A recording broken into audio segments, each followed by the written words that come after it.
Om Swastiastu, pemirsa Bali TV, jumpa lagi dengan saya Heni Syanti di acara Bali Now, dan saat ini di sebelah saya sudah bersama Astrid, si penari ular. Langsung saja kita sapa. Om Swastiastu. Om Swastiastu. Punapi gatra. Becik, mau gak punapi? Sehat. Sehat. Yang penting sehat di saat pandemi. Iya, setengah. Agar tetap bisa beraktivitas, bekerja pastinya. Nah, pasti masih bermain-main dengan ular? Kalau bermainnya sih masih di rumah. Masih. Jadi kesibukannya apa nih? Masih menari-menari ular? Kalau menari sih masih gini ya, karena pandemi kita istirahat. Oh gitu. Jadi sudah berapa tahun ya? Setahun ya? Ya, hampir ini setahun. sih ada. Ada? Ada di warung-warung makan, di kebun binatangnya punyanya siapa ya, ketua DPRD Provinsi Bali-nya. Di Tasta, di Tegah, Penebal, Batu Riti, Tabanan, ya di situ. Kemudian setelah itu di mana lagi ya, lupa. Pokoknya di warung-warung makan. Berarti masih ada lah ya beberapa kali undangan selama pandemi. Iya. Pandemi sudah berjalan hampir setahun kan ya. Jadi tapi di sela-sela itu masih ada undangan-undangan untuk show ya dengan ular-ular. Nah, kenapa sih memilih bergaul dengan ular-ular? Dan ini ularnya berbisa loh. King Cobra. Iya. Nah, sebelum itu di Bali Now sudah ngajak siapa aja nih, Mbak Astrid? Ini berdua ini adalah tim saya di Snack Show. Ini ada Oke dari Pekambengan Denpasar. Kemudian di sebelah kiri lagi itu namanya Bli Adi atau Rai dari negara Gumreh yang tim rescue kita gitu. Iya, jadi memang berkecimpung memang di dunia perularan ya, dan itu yang ular-ular yang berbisa ya. Nah, kenapa sih Mbak Astrid memilih untuk bersentuhan dengan ular-ular berbisa nih? Di sini sih cuma hobi, terutama hobi kita sama-sama hobi dan penyayang binatang gitu ya, semua binatang, tapi adalah pengecualian binatang apa gitu. Ya semua sih binatang yang perlu dilindungi atau disayangi, dikasihi itu tetap kita jaga juga. Apalagi terutama ular. Di sini kita kan di antara binatang itu paling unik sifatnya kan ular. Iya. Uniknya gimana uniknya, Bu Astrid? Kalau binatang lain punya nama dipanggil kan datang. Kalau ular biarpun punya nama kan nggak datang ya. Oh gitu. Betul juga ya. Berarti itu keunikannya ya. Walaupun namanya Bobby kayak siapa dipanggil gitu, tetap biar aja. Biar kutu kan koma nggak mau dia datang. Jadi itu. Unik dia. Tapi kenapa bisa kadang-kadang kita menaklukkan itu kan kadang-kadang ular King Cobra yang sangat beracun gitu loh. Kenapa bisa sampai bisa menaklukkan, sedangkan kadang-kadang kita kayak seperti bermain gini aja, perasaan, insting. Iya, benar. Kita kolaborasi di sini dengan penari, pencinta, saya penyelamat reptil yang ada di Bali gitu. Iya ya, jadi di sini di show ini bertujuan untuk edukasi juga. Bukan sekedar untuk show menyakiti binatang, tidak, kita mengenali karakter dan jenis ular tersebut. Itu tujuan edukasi, snack show Astridnya sebenarnya, bukan show untuk pamer, bukan. Kita edukasi yang kita utamakan di sana. Tapi ada edukasinya ya. Iya. Itu yang kita pentingkan di snack show ini. Ya, pernah nggak sampai terjadi sesuatu hal, contohnya sampai digigit ular gitu, pernah nggak? Kalau saya sendiri sih semua pernah, karena semua pekerja itu kan penuh risiko. Ya, semua pernah. Kalau ini sih sering digigit gonyo, piton. Kalau beli adinya juga disemur kobra, itu biasa gitu. Kalau saya sih digigit kobra aja gitu waktu itu. Oh iya, tapi gimana untuk biasanya penanganannya gimana itu? Kan harus segera tuh. Ya, memang sih segera ya, kita harus segera untuk penanganan ke rumah sakit terutama ya. Tapi di sini kita di snack show atau di rescue, kita tetap safety yang kita utamakan ya, keselamatan. Tapi yang namanya seperti tadi pekerjaan semua ada risiko ya. Tapi kita mempelajari dulu gimana penanganan pertama sebelum ke rumah sakit, itu ya kita harus pelajari gitu kan, seperti imobilisasi. Imobilisasi setelah digigit, dan kita harus pelajari kenali juga ular yang menggigit kita berbisa apa tidak, kan itu yang kita harus kenali kan. Iya. Sebelum kita ke rumah sakit tuh ada jalan untuk bertahan, untuk ke rumah sakit tuh ada.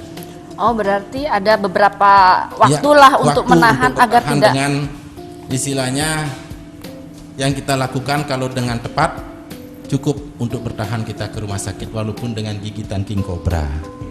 Oke, ngeri juga ya. Tapi kenapa sampai nekat begitu sih, Bu Astrid? Coba Bu Astrid, kenapa sih sampai nekat? Berani begitu. Sejak kapan tuh berani bermain-main dengan ular nih? Kalau bermain-main sama ular sih waktu-waktu ini dari remaja. Iya. Ya, karena penasaran sama sifat ular dan kita itu kan hobi, itu istilahnya penasaran sama sifatnya dia gimana kita kalau pelihara atau diajak bermain seperti kucing anjing kah gitu. Artinya gimana ya? Kita sama-sama hobi ini menarik perhatian itu ular, umpamanya sedang marah, sedang senang kita tahu. Oh gitu, harus memahami juga ya. Iya, karena reptil itu kan berdarah dingin. Iya. Ular itu berdarah dingin kan. Kita kalau saat kita panik, dia akan tahu, dia akan menjadi lebih agresif karena indera penciumannya kan ada di lidah. Semakin kita marah, semakin kita panik, jantung semakin berdebar, darah semakin panas, otomatis ular merasa terancam, dia akan menyerang. Kalau kita tenang, ya ular otomatis tenang. Dia akan menyensor darah kita kan gitu. Itu uniknya tentang ular, dia akan ada Jacobson.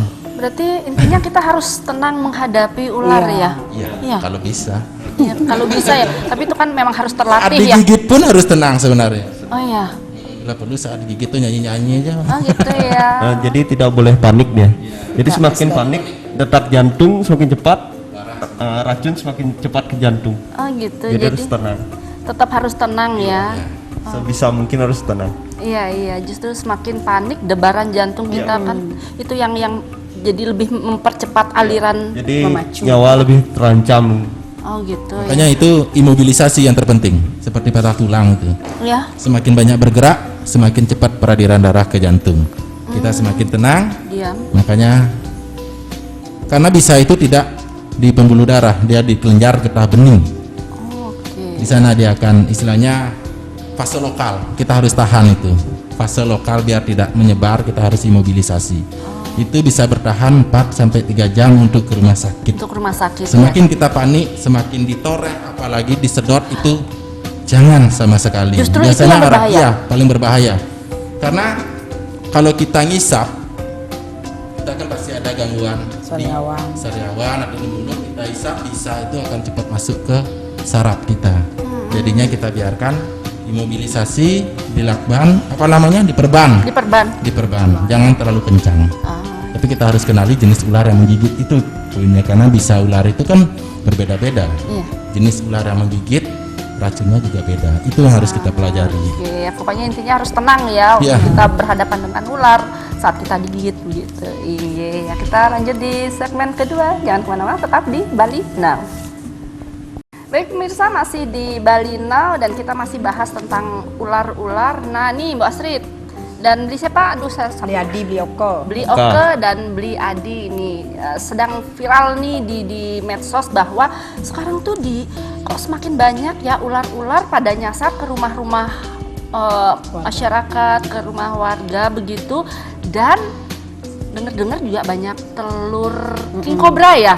Nah itu saya sempat baca sih di medsos. Bisa dijelaskan nih kepada pemirsa Bali Now? Ya seperti dibilang tadi ya, ular kenapa sering masuk ke dalam rumah? Karena ular itu kan berdarah dingin seperti dibilang tadi. Sekarang cuaca penghujan di luar, otomatis ular itu akan mencari tempat yang lebih hangat untuk keseimbangan tubuhnya. Dia otomatis masuk ke dalam rumah itu kan untuk menjaga daya tahan tubuhnya, melindungi kestabilan tubuhnya. Dia akan jaga. Terus sebaliknya pada saat musim panas dia akan kembali ke hutan. Kita akan sulit menemukan ular-ular tersebut di alam seperti perumahan gitu. Dan juga saran dari kami tetap jaga kebersihan rumah, karena ada tumpukan itu akan menjadi sarangnya tikus. Tikus adalah makanan ular. Jadi rantai makanan itu pasti akan masuk. Kalau ada tikus pasti ada ular ular yang akan menghampiri. Itulah kita harus tetap jaga kebersihan rumah. Dan ada tips dari kami, istilahnya untuk mengusir, bukan mengusir sih, istilahnya ular biar tidak masuk ke dalam rumah seperti itu dah. Tetap jaga kebersihan dan pakai wewangian, ya. Oh ya? Jenis karbol. Ya karbol sering pel pakai karbol. Jenis cairan karbol. Oh, jadi sering-sering dipel dengan karbol. Karbol. Berarti penciuman Ya. apa yang sangat mengganggu ular-ular mungkin? Karena ular itu kan mempunyai sensor yang menghantarkan ke Jacobson. Nah, Jacobson itu sensorik pada ular. Dia akan lebih peka ke wangian yang menyengat, bukan wangian yang lembut. Oh. Dia akan terganggu, jadinya otomatis dia akan pergi. Cara tidak langsung kita juga menjaga kebersihan rumah gitu kan. Kebersihan dalam arti bersih karangan. Kalau di Bali membersih, kalau dimasukin Mbak Astrid mungkin lebih tahu ya. Kok mistis jadi. Bukan mistis jadinya. Nanti kita bahas masalah yang mistis-mistis ada nih di segmen ketiga nih nanti. Ada pakar, bukan pakar sih ya. Pernah mengalami. Kemudian gimana tuh? Nah, jadi misalnya apa namanya? Salah satunya itu ya caranya ya, pakai Karbol. bahan kimia karbol. Nah, Yang menyengat. yang mitos itu yang takut dengan garam. Nah, itu sebenarnya ular tidak takut dengan garam. Nah, yang takut dengan garam itu seperti belut, lintah, cacing. Karena Yang berlendir ya? Ya, berlendir. Jadi ular tidak takut sama garam sama sekali. Jadi mereka takut dengan kimia, bahan kimia. Jadi harum-haruman seperti wipol juga, pewangi. Iya. Nah, tentang telur-telur yang sekarang saya sempat baca di medsos bahwa kenapa sekarang banyak telur-telur king cobra. Ya, kebetulan saya salah satu tim rescue yang ada di sana. Saya juga di BRR, Bali Reptile Rescue ya, penyelamat reptil Bali. Saat ini banyak ada king cobra memang musimnya. Dan orang mengenal king cobra itu kan baru-baru, padahal king cobra Bali memang ada. Kenapa sekarang keluar? Karena rumahnya sudah sudah banyak bangunan ya. Bangunan. Ada alih fungsi ya gitu ya. Di samping itu juga kita mohon perburuan liar. Perburuan liar dalam arti kita harus tetap menjaga ekosistem rantai makanan. Karena ular pun juga berpengaruh ada di dalam ekosistem tersebut. Yang itu seperti biawak kita harus jaga. Itulah yang makan dari telur, istilahnya kita harus jaga. Seperti dulu mungkin orang mengenal karena masih bagus ya. Sekarang ini tempatnya sudah terusik, jadi musim penghujan air dari atas dia otomatis akan terhanyut ke bawah ke penduduk gitu ya. Jadinya intinya ekosistem yang harus kita jaga. Ya, cintai alam ini, jaga satwa ini. Iya, berarti memang harus menjaga juga ya, Tepat. menjaga. Karena kadang-kadang kita tidak tahu kenapa tiba-tiba sekarang begitu banyaknya di daerah sana tiba-tiba muncul, di Iya. daerah sini tiba-tiba muncul di. Karena itulah perburuan liarnya. Seperti yang kemarin kita rescue hampir sekitar 35 indukan dengan jumlah telur 1000-an lebih. Itu kita sekarang ya pindahkan dalam arti kita dari warga, kita jauhkan dari warga tersebut gitu loh. Kita Berarti saat ini sudah ada ditemukan berapa telur king cobra? kurang lebih ya ada 1000-an. Berapa bulan gitu. Dengan 3 bulan ini, 3 bulan terakhir ini, karena di musim penghujan adalah musim bertelurnya bagi reptil gitu loh. Awal musim penghujan dia akan, puncak musim kemarau dia kawin, awal musim penghujan dia akan bertelur. Jadi ular dia musiman ya. Jadi Musiman. setahun sekali. Jadi dari pertengahan tahun mungkin dari Maret April dia musim kawin. Nah, dari November, Desember, Januari awal tahun dia mulai menetas. Memang musiman. Dan Jadi satu ular tuh sampai berapa telur? Panjang ya. induk tergantung. induk. Semakin Tergantung. ular gede, induk telur semakin banyak. Sampai 100?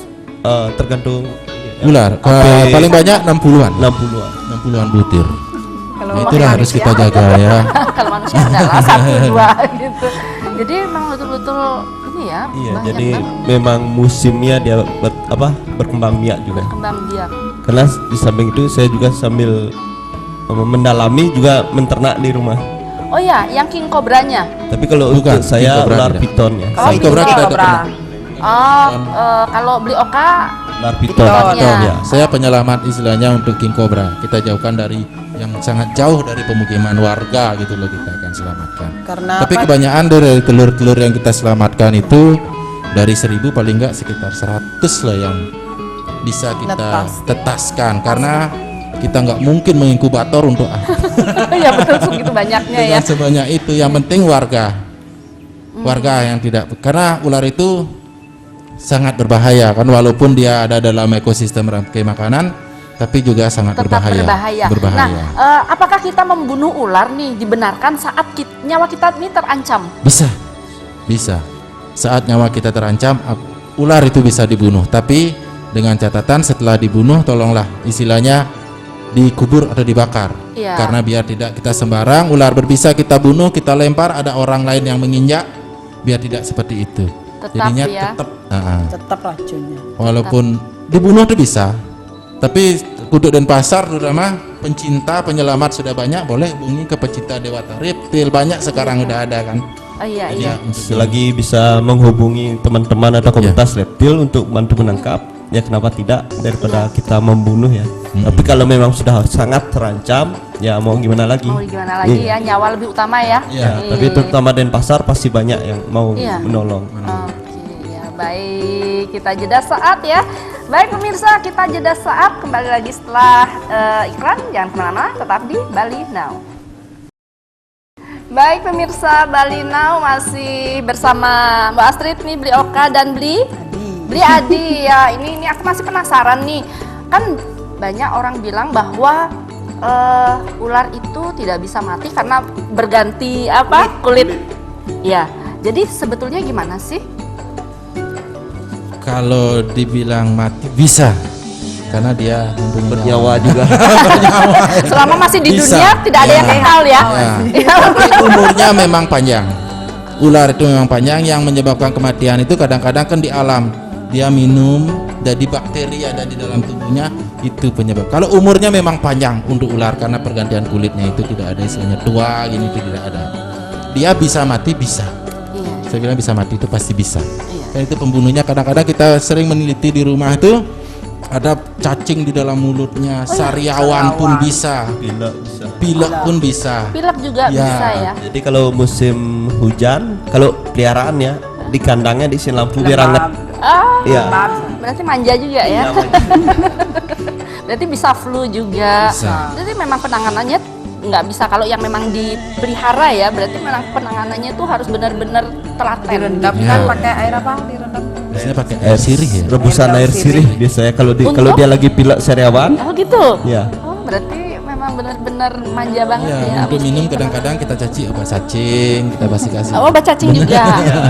Bukan manusia aja yang minum obat Sudah cacing. kayak keluarga kalau udah peliharaan. Kalau luka di apa namanya kunir ya. Ya, tapi itu kita rawat, yang dirawat sama Masoko, Belioko itu adalah hasil breeding, bukan hasil rescue. Kalau rescue itu kita kembalikan lagi ke habitatnya. Oh iya. Itu adalah hasil ternaan, hasil ternaan. Iya. Nah kalau Mbak Astrid nih, kalau membunuh ular gimana? Kalau menurut Mbak Astrid nih, kan Mbak Astrid ini yang serem-serem banget nih kalau udah cerita sama dia, pasti yang mistis-mistis begitu. Gimana kalau menurut Mbak Astrid nih? Kalau membunuh ular menurut pengalaman pribadi, kita membunuh tidak minta maaf gitu istilahnya, tidak minta maaf atau nunas iwang gitu. Semua ini kita kan makhluk hidup. Iya. Kalau seandainya kita bunuh, umpamanya ular apapun masuk ke dalam rumah atau ke pekarangan rumah, kita bunuh. Bunuh itu maksudnya istilahnya menyiksa kan? Iya. Menyiksa ada napiasane dicacat. Iya, iya. Ya, pokoknya ditindas dia. Dan kita buang langsung Sembarangan kan, gitu. ya sembarangan. Setiap rainan atau setiap purnama, tilam, kajang kliwon, pokoknya rainan di dalam agama Hindu itu pasti datang lagi ularnya tersebut ke pekarangan tersebut. Oh, kalau kita memang sembarangan membunuh Ya. kemudian membuangnya. Berapa kali pun kita belum minta maaf sama ular tersebut, pasti terus akan ular itu masuk. Dan Mbak Astrid ini dijuluki Ratu Ular. Keberatan nggak sih dijuluki Ratu Ular? Kalau dijuluki apapun sih saya tidak keberatan gitu. Iya. Karena memang kenyataannya saya gimana ya melihara ular atau bergaul sama ular ya dijuluki ratu ular, mamanya ini raja ular itu wajar. Raja ular. Nah, bisa nggak sih Mbak Astrid ular itu dipakai usade? Bisa. Kalau menurut keyakinan sebenarnya kan ada orang yang percaya dan ada yang tidak. Biar tidak salah tafsir kan itu. Istilahnya di sini memang saya sendiri memang pekerjaannya sebagai penyuluh bahasa Bali. Di sana memang saya sering bernaung atau berkecimpung dengan lontar-lontar yang ada di Griya, di Puri atau di Jero Swangsang gitu istilahnya. Di situ ada dituliskan juga di lontar istilah bahasa Balinya munggah gitu tentang ular. Di mana ular itu ada apa yang namanya seperti usada Bali. Seumpamanya kita luka kan, umpamanya luka biar cepat kering ada obatnya kan seperti itu, ada ramuannya. Intinya semua di alam ini sudah diberikan atau dikaruniai oleh Tuhan Ida Sang Hyang Widi, tapi kita yang tidak bisa memanfaatkannya gitu. Ya sama halnya kayak ular, kulesannya atau kulitnya, ganti kulitnya itu ada, kencingnya, kotorannya semua juga ada itu. Sampai air liurnya, racunnya gitu bisanya itu, darahnya, empedunya semua itu ada. Oh gitu, berarti memang ada bisa dipakai obat ya? Iya. Jangankan ular, sama kayak mau punya keluarga asma kan, dibilang apa? Ati atau empedu king cobra atau kobranya. Empedunya king cobra. Oh bisa itu Pankreas, untuk. ya. Tapi itu sebenarnya kalau di medis Ya. tidak dibenarkan Tidak gitu kan, dibenarkan. karena sugesti yang biasanya menyebabkan. Sugesti kita, kalau kita membunuh, ntar pencipta bilang beda kan? Iya, Itu sebenarnya sugesti. Kalau di Kepercayaan. medis kepercayaan itu. Kepercayaan, Kalau di ya. medis empedu kan racun kan, tidak mungkin ya. Tidak mungkin untuk obat. Tapi kepercayaan atau banyak juga yang memakai obat itu karena keyakinan kita menyembuhkan pasti sembuh. Begitu kesembuhan dalam diri kita sendiri. Berarti kembali lagi ke sugesti keyakinan diri ya. Iya. Kalau memang itu yakin bisa menyembuhkan, mungkin tiba-tiba kita sembuh gitu. Oh iya. Ada juga apa kotorannya ya dipakai Iya, kotoran. boreh. Jadi saya ada langganan di rumah Ya? dari hasil ternak-ternak itu ada yang mesen kulit apa Kulesan. kulitan apa habis ganti kulit. Yang kulitnya ganti kulit itu. Kulesan. dipesen setiap kapan gitu, jadi katanya dipakai lulur obat genit alergi atau kotorannya dikeringin nanti itu dipakai lulur juga. Boreh.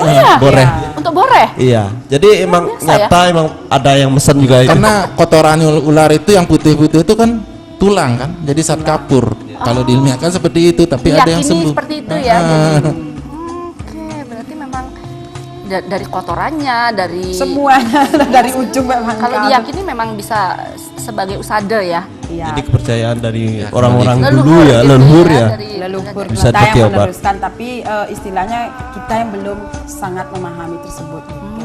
Intinya kalau pengalaman-pengalaman sih gitu. Oke, iya. Nah, kita sekarang ngobrolnya masalah, kita berdua dulu ngobrol ya. Ini masalah kegiatannya Bu Astrid nih. Dengar-dengar sudah jadi artis layar lebar nih. Ya? Iya sih. Nah, katanya sudah berapa film nih? Ikut film Baru apa sih? Tiga film. tiga ya? film. Apa aja boleh ceritakan pada pemirsa Bali? Yang sudah tayang sih tahun 2019 kemarin itu bulan Maret atau April saya lupa, itu kita Lea, judulnya Lea. Kebetulan saya sendiri sebagai peran Leanya. Di situ kita berkolaborasi juga bersama artis-artis yang ada di Bali. Artis-artis Bali ya? Itu baru artis Bali, itu judulnya Lea Penangkep. Kita syuting di salah satu villa kosong, villanya tersebut itu sudah tidak bertuan, 10 tahun sudah tidak bertuan. Memang sengaja kita mencari tempat-tempat mistis, Betul-betul seperti kuburan, Pemun, Pura Dalam dan Rajapati, tetap kita nunas Ica juga. Kemudian setelah itu yang tayang kemarin sebenarnya kelanjutan Lea Penangkep ada Lea Jimat Dadong. Di sana saya berkolaborasi bersama artis luar seperti Nasional? Ya, Andrew Andika, Gundo Prayoga gitu. Kalau peran sebagai suami saya sendiri itu Blidek Hai Puja. Oke, berarti Ya. dari Bali ada 2 ya?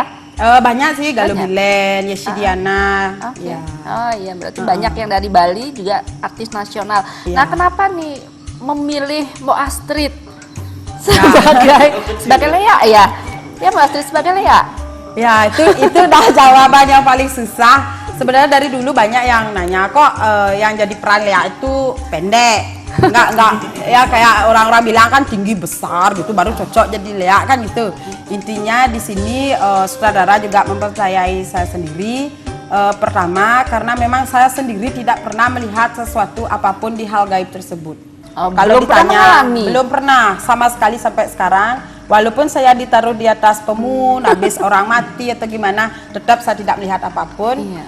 Malah yang melihat itu orang lain, seperti siapa kru-krunya semua melihat. Sempat melihat, Iya, tapi sampai kerasukan, sampai masuk UGD juga pernah ya yang kerasuk karena terlalu banyak yang memasuki dirinya sampai wong samar, penunggu-penunggu di sana gitu. itu salah satu krunya. Ya, Oh. gitu. Sampai ada pingsan, ya pokoknya kehabisan tenaga gitu. Jadi Mm-mm. jadi Mbak Astrid saat itu disuruh sebagai Lea, keberatan nggak saat itu?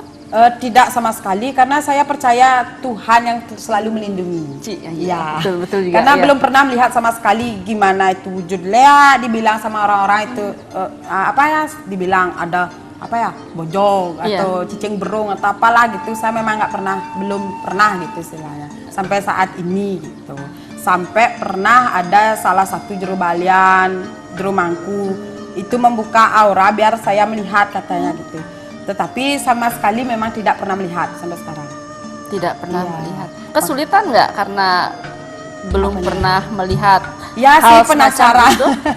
Terus sekarang diberikan kepercayaan untuk memerankan Lea? Karena Keberatan pertama ya enggak keberatan, pertama saudaranya bilang karena saya itu salah satu ya perempuan berani gitu. Umpamanya mau kayak umpamanya ke kuburan sendiri berani nggak gitu malam hari tapi gitu umpamanya. nggak? Hah? Terus? Kalau mau gak berani pasti dijadiin peraliak gitu umpamanya gitu. Dan gitu. ya istilahnya siapa yang berani dalam dunia gimana ya, dunia malam istilahnya kan gitu. Bukan dunia malam di kafe. Dunia malam pokoknya intinya yang gimana ya, istilahnya alamnya Mistis, dia. iya, iya, Alam iya, kita kan lain, jamnya sekian kan gitu, istilah leluhur bilang dulu, nenek moyang kita bilang jam segini nggak boleh keluar, jam segitu nggak boleh keluar kan gitu, ada sanikala tengah lepet. Di sanalah kita membuktikan. Saya sendiri sudah pernah membuktikan tengah lepet keluar pakai motor, merasa memang ya ada orang yang gimana ya, kayak dorong, jatuh dah gitu.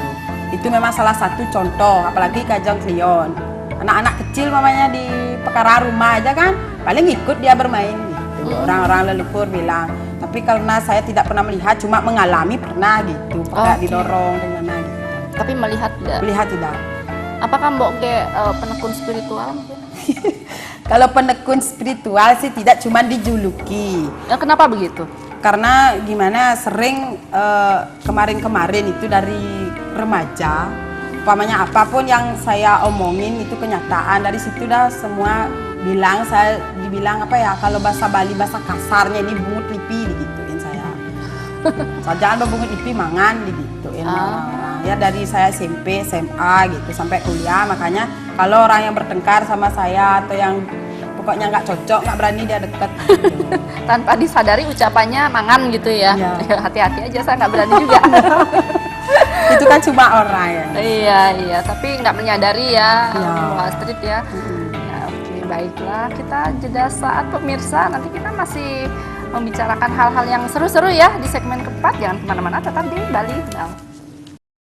Baik pemirsa, sudah di segmen keempat. Tadi asik loh perbincangan kita nih tentang mistis-mistis iya, tentang ular iya. Nah sekarang nih aku masih nanya nih, ada nggak mas kejadian-kejadian mistis di saat Mbak Astrid itu lagi show, lagi syuting gitu?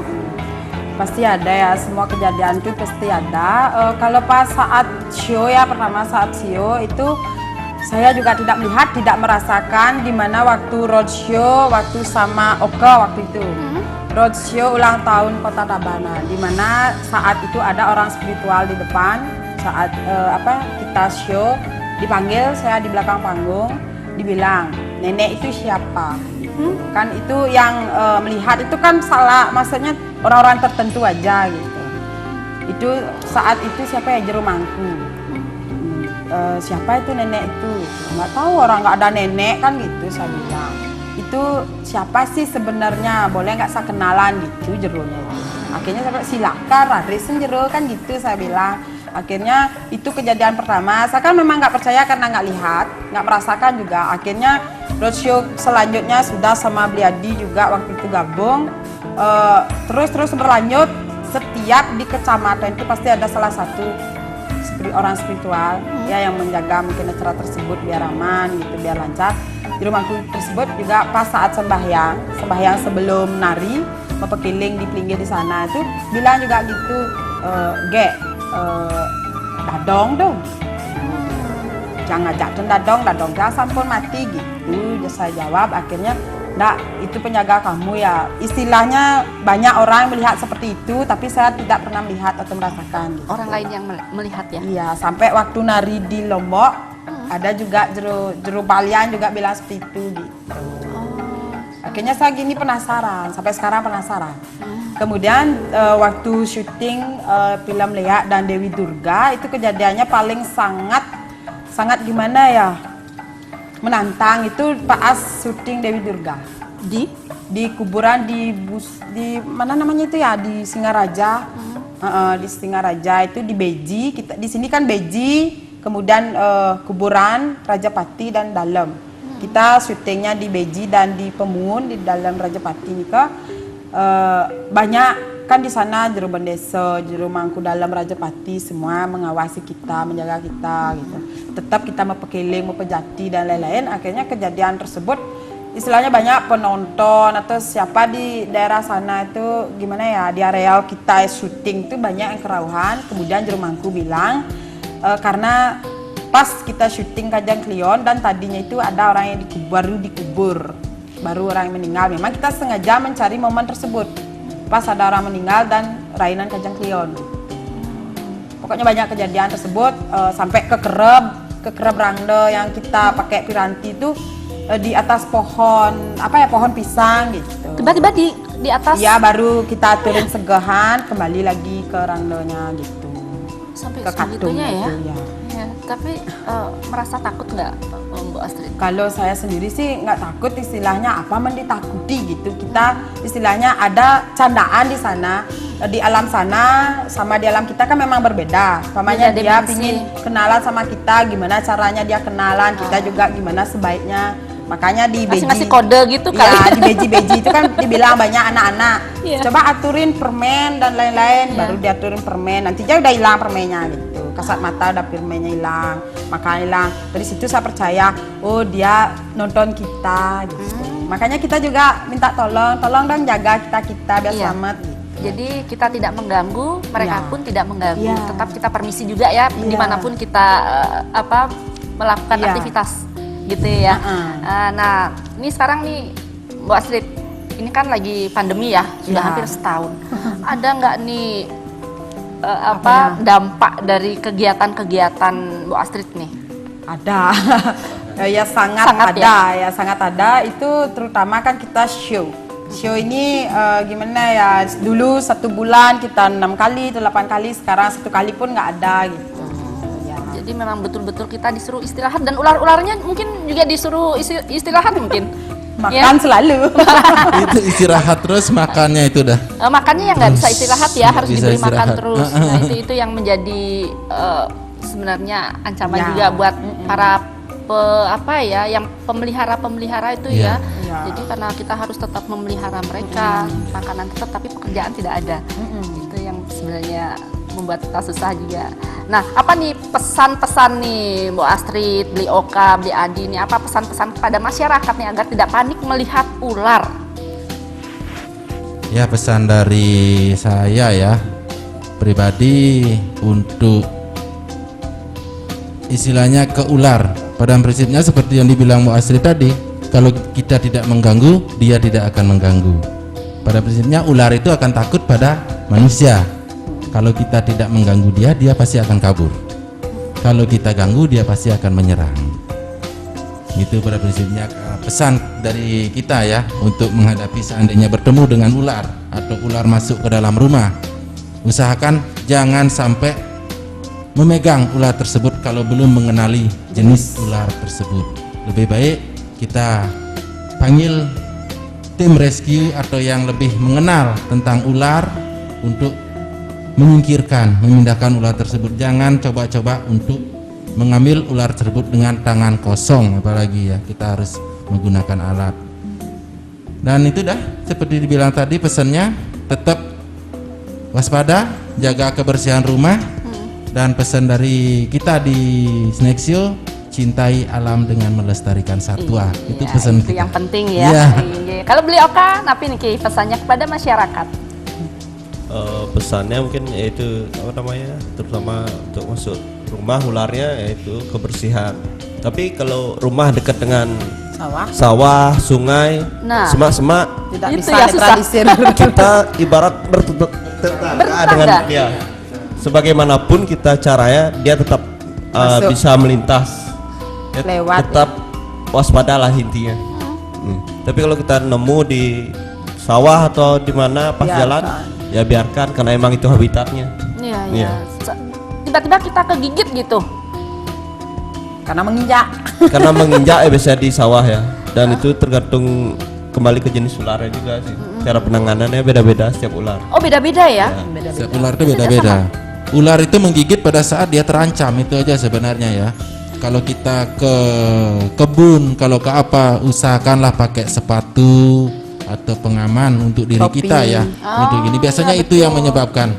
Dan untuk yang lain biasanya ular itu kalau dipakai bermain baru dia menggigit. Karena seperti dibilang tadi, kalau ular itu tidak diserang dia tidak akan menyerang. Betul. Betul, itu dah. Biasanya kejadian-kejadian seperti itu, dan seperti dibilang tadi, kalau seandainya tergigit, tetap tenang. Itu kunci utama ya untuk kita mau selamat, dan imobilisasi. Iya, jadi Untuk tidak sebelum usah panik. kita ke rumah sakit. Iya. Bila perlu kita harus tahu nomor rumah sakitnya, biar tidak istilahnya kita menuju rumah sakit ini tidak ada anti bisa. Oh gitu ya. Bisa kita hubungi, ada gini nggak, ada gini, bisa kita menanyakan tentang hal itu. Tapi kalau di rumah sakit khususnya di Bali ya belum ada yang mengusus, mengusus ya. Yang cuma ada kan polyvalent ya, untuk jenis kobra, ular ulang dan ular tanah. Cuma itu aja yang ada di Bali ya, di rumah sakit. Kalau di luar kan sudah mengusus kan, untuk ular hijau, king cobra itu tidak ada antibisanya gitu kan. Itu Jadi yang ancaman itulah juga. kita harus waspada untuk itu, karena ular tidak akan menyerang kalau tidak diserang. Itu yang melakukan. Iya, iya, iya. Itu anak kecil di Patuk. Ya waktu seperti kejadian waktu ini kan ada anak kecil yang berumur 3 tahun ya di daerah Ole Margo ya. Iya, daerah desa Umur sendiri. 3 tahun ya, syukur, bukannya syukur sih, udah dipatuk syukur. Tapi selamat. Selamat. Karena ular yang menggigit masih baru tetasan, Baru menetas. baru menetas, Bayi. jadinya masih kecil. Anak kecil melihat di Dikira belut. halaman, diambil. Oh, Jadinya kegigit jenis kobra, bukan king cobra. Kobra. Karena itu perbedaan kadang Kobra orang dan king kobra cobra. dengan king cobra. Kalau di Bali kobra itu dibilang Woh. lipi woh. Itu menyembur. Itulah kalau king cobra tidak menyembur, menggigit. menggigit. Dia ukurannya bisa besar karena king cobra itu adalah ular berbisa terpanjang di dunia. Raja ular. Raja Raja ular. ular. Dibilang raja ular karena dia memakan ular lain. Kanibal. Kanibal, dia tidak memakan istilahnya tikus, tidak. Dia adalah kanibal. Jadi dijuluki raja ular, gitu kan. Itu perbedaan king cobra dengan kobra. Kalau kobra itu menyembur dia. Dia mempunyai semburan disebut lipiwoh ya kalau di Bali. King cobra tidak menyembur. Tidak Dia menyembur menggigit. dia. Kalau di Bali dulu dibilang selan bukit. Selalu. Selan bukit ada yang bilang selan Selan bebek karena jalannya gini kan. Ular sendok. Ular sendok. Itulah julukan dulu, karena sekarang menjadi viral atau orang ini king cobra. Wih, jadi serem ya. Iya, iya, jadi- Padahal king cobra itu ada dari dulu. Oke, baik. Nah, kalau Mbak Astrid nih secara apa nih menjelaskan, memberi apa kepada masyarakat, edukasi atau penjelasan kepada masyarakat jika bertemu ular gimana ya? Ya, jika bertemu ular kalau terancam bisa pesan yang tadi itu bisa dibunuh, cuman gitu dah. Kita harus netralisir juga gitu, minta maaf biar tidak masuk lagi ke pekarangan. Tetapi seperti bilang Koma Bliadi tadi, kebersihan juga, walaupun sebersih apapun rumah juga dia bisa melintas kan gitu. Pasti. Karena apa ya, karena mungkin tikus ada di dapur, dia ya apalagi nanggap ini rumah kondisinya di selatannya sawah, di timur barat sawah gitu, pasti dia melintas. Dia paling istilahnya kalau dalam bahasa Balinya nyelang margi dia ke rumah kita. Numpang lewat deh. Ya. Numpang lewat ya. Numpang lewat. Kalau Tapi kalau itu di- sampai numpang lewat kita bunuh kan salah. Iya. Ya, kalau di mistis boleh ya, karena kita tuh beda. Kalau di istilahnya di ilmiah, biasanya kita membunuh ular di rumah, siapa tahu pasti akan datang lagi. Iya. Bisa dibilang seperti itu. Tapi kalau di ilmiah, kadang-kadang saat kita membunuh, pas saat birahi ular tersebut, dia akan mengeluarkan cairan. Jadinya cairan birahi itu akan dicium oleh Dicium oleh pasangan. teman-temannya. Jadi itu menyebabkan Datang. dia datang. Kalau di gini seperti dibilang Mbak Astrid, ya kita kepercayaan kan, ular itu juga kita di agama Hindu juga binatang suci, Iya, ini bilang betul, itu kan. betul. Kalau di di secara ilmiah dibilang karena dia mencium bau birahi pasangannya, dia akan datang lagi gitu. Nggak jadi bilang kalau dipotong kepalanya akan datang malam. Ada juga sih Tapi seperti itu ya. ya kebanyakan di Bali kalau ada ular masuk mencari. Oh iya iya. Itu Dibilang rumah kotor. ya dibilang dah pekaraannya panas, pekaraannya kotor. Memang kotor, Kotor kan ya, istilahnya seperti- karena kita kurang bersih-bersih, lembab dan lain-lain barang tumpuan. Inilah istilahnya kita perjelas gitu. Iya. Cukup kita minta maaf pada dia aja. Iya. Iya. Jadi segahan kepercayaan masing-masing. Kan ada era segahan beraneka ragam. Kan ada yang nanya segahan apa yang diaturkan keyakinan kita. oh, iya. Fokus ke doanya dia gitu. istilahnya. Betul. Jadi ada banyak cara. Yang penting kalau kita tidak mengganggu melihat ular, cukup diusir aja. Iya. Ya itu yang sepertinya lebih bijak ya. Iya baik. Aduh, pengennya ngobrol lebih banyak nih, tapi gimana ya, udah sejam sih ya. Iya. Jadi kapan-kapan deh kita Waktu. undang lagi ya. Semoga perbincangan kita ini bisa memberi pengetahuan baru buat pemirsa di luar sana, menjadi edukasi yang baik ya buat pemirsa di luar sana. Dan matur semua sudah hadir. Siapa di tahu Balinau. butuh tim rescue silakan hubungi. Oh iya pasti nanti kalau pemirsa mungkin ada masyarakat yang melihat ular bisa menghubungi ya ke tim rescue ya. Itu memang sudah ada di Bali, udah banyak Sudah mungkin ada. ya. Iya. Di sosmed pun sudah ada. Baik pemirsa, itu tadi perbincangan saya dengan Mbak Astrid, dengan Bli Oka, dengan Bli Adi. Semoga bermanfaat bagi masyarakat dan pemirsa Balinau. Dan jangan lupa saksikan Balinau setiap hari Sabtu jam 8 malam hanya di Bali TV. Saya Hensyanti, jumpa minggu depan. Salam Balinau. Om Santi, Santi, Santi Om.